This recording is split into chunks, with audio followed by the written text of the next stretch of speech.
اب نوٹ کر لیجئے، یہ کتابیں اگر آپ پڑھنا چاہیں تو کتاب الملاحم میں پڑھیے.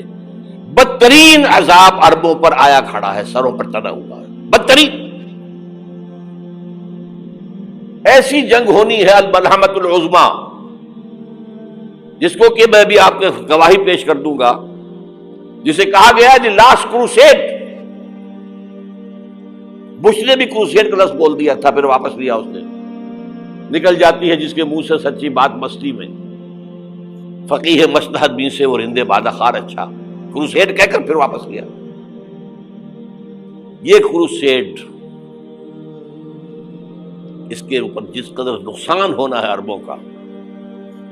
گریٹر اسرائیل بنے گا، یہ عراق، شام، اردن، سعودی عرب کا کچھ شمالی علاقہ، ترکی کا جنوبی علاقہ، مصر کا صحرائے سینا، اور اس کے ساتھ ہی جو بہترین اس کا زرخیز ترین علاقہ ڈیلٹا آف نائل، یہ سب یہودیوں کے قبضے میں جائے گا.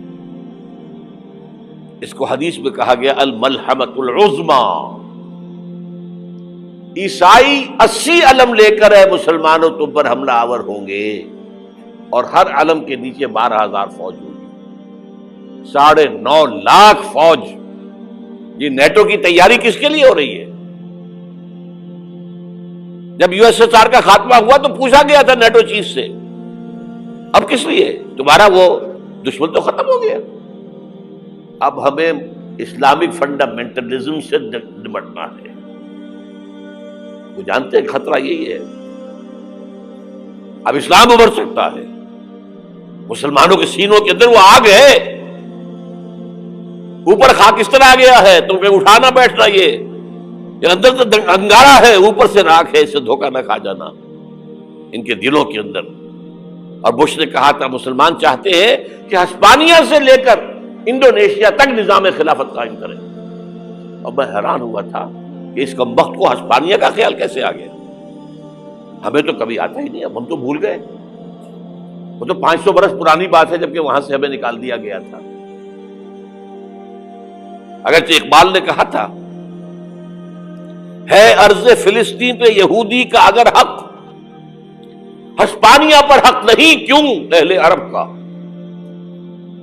ہسپانیہ میں تو 800 سال حکومت کی مسلمانوں نے، اور ابھی 500 برس سے گزرے ہیں نا. یہودی تو ارض مقدس سے 2000 سال نکالے گئے.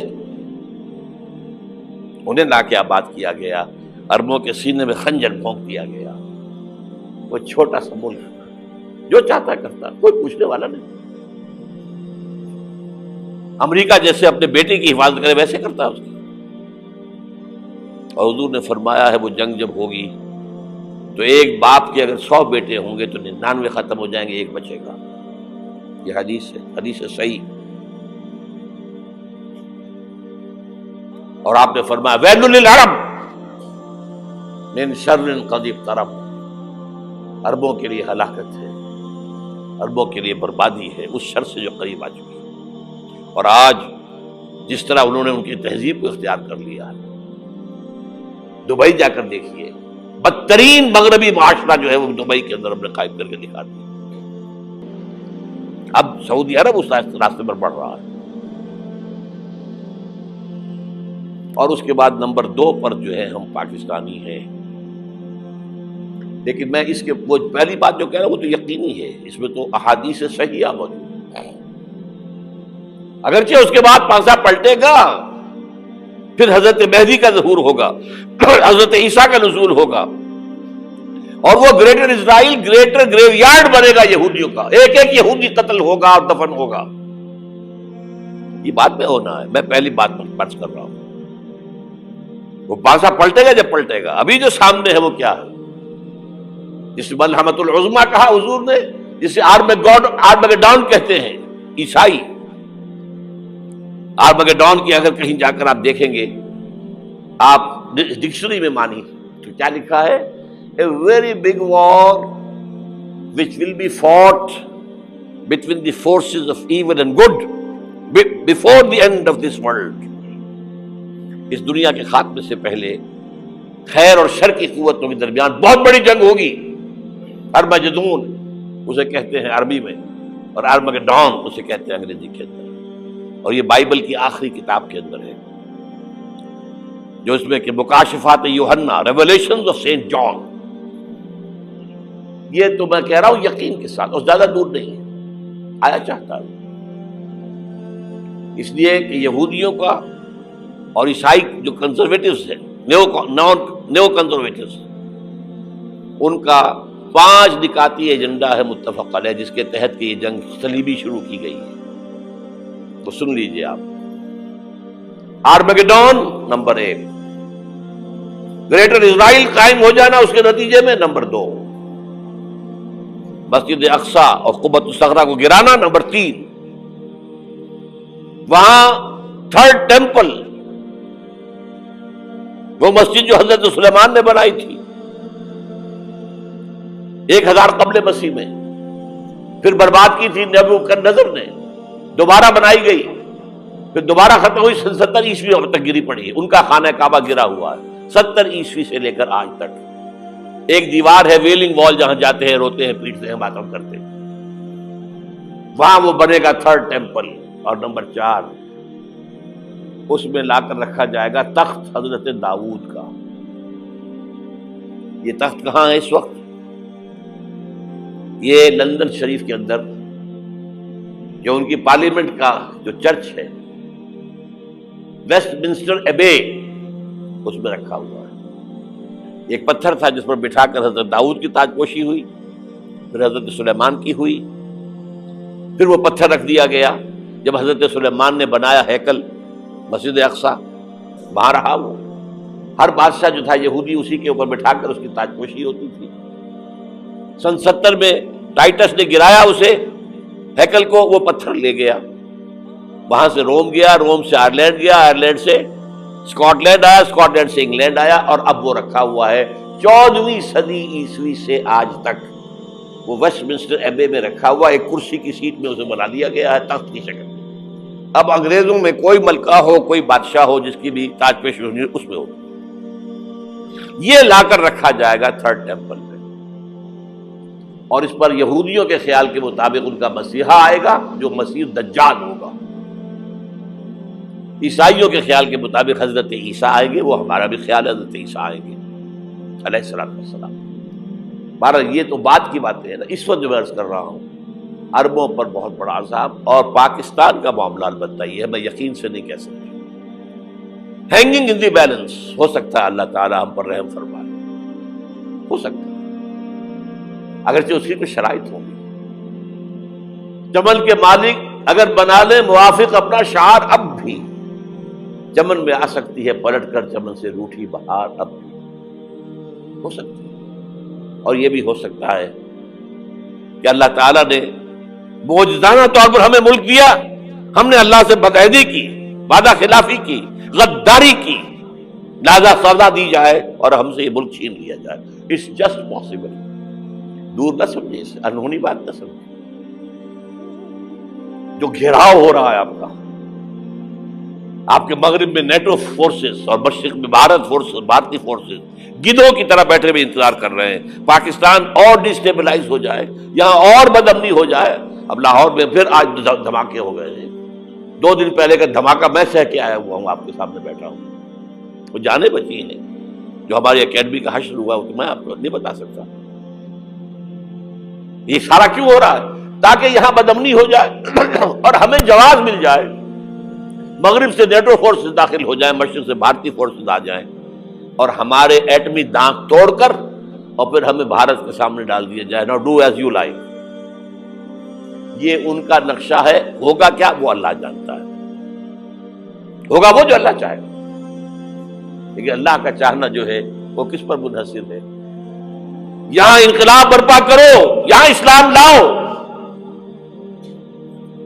اگر دھندوں میں لگے رہو گے تو وہ خود بخود نہیں آ جائے گا انقلاب. صحابہ نے جانیں دی تھی، کتنی تکلیفیں اٹھائی تھی. 12 برس تک مکی دور کے اندر با نشہ درویشی در ساز و دمادم زن، جو پختہ شبی خدرہ بر سلطنت جنگ سن. یوم طائف یاد ہے جو حضرت عائشہ فرماتی ہے کہ میں نے پوچھا تھا حضور سے کہ یوم احد سے زیادہ سختی بھی آپ پر کبھی آئی؟ یوم احد پر کیا ہوا تھا؟ تلوار کا وار پڑا تھا آپ کے چہرہ مبارک، یہ جو رخسار کی ہڈی ہے اس کے اندر وار گیا ہے، اوپر خود کی 2 کڑیاں تھیں وہ اس میں گھس گئیں، 2 دندان مبارک شہید ہوئے۔ وہ خود کی کڑیاں ایک صحابی نے اپنے دانتوں سے پکڑ کے کھینچنے کی کوشش کی، دانت نکل گئے، وہ نہیں نکلی، کیا جتن کر کے نکالی گئی ہوگی تو خون کا فوارہ آیا، اتنا خون گیا ہے کہ آپ بے ہوش ہو گئے، گر گئے، اور مشہور یہ ہو گیا کہ آپ کا انتقال ہو گیا، شہادت ہو گئی۔ یہ سیرت کبھی پڑھی ہے؟ حضرت عائشہ کے ہوش کا تو یہی دور تھا نا، یوم طائف میں تو آپ کی کیا تھی، بچی تھی، انہیں کیا پتا کیا ہو رہا ہے حضور کے ساتھ۔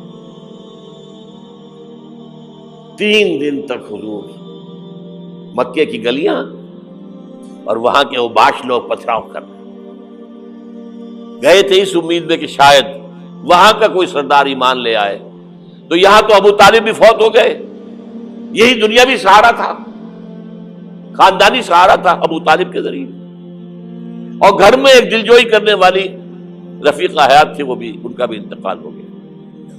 آپ نے کہا یہ عام الحزن ہے، اب تو سب کو طے ہو گیا قریش کو کہ اب جیسے قتل کر دو ان کو، اسی لیے آپ گئے طائف، شاید وہاں کا کوئی بڑا سردار مانے، ایمان لے آئے مجھ پر، تو میں اپنا مرکز ادھر شفٹ کر دوں۔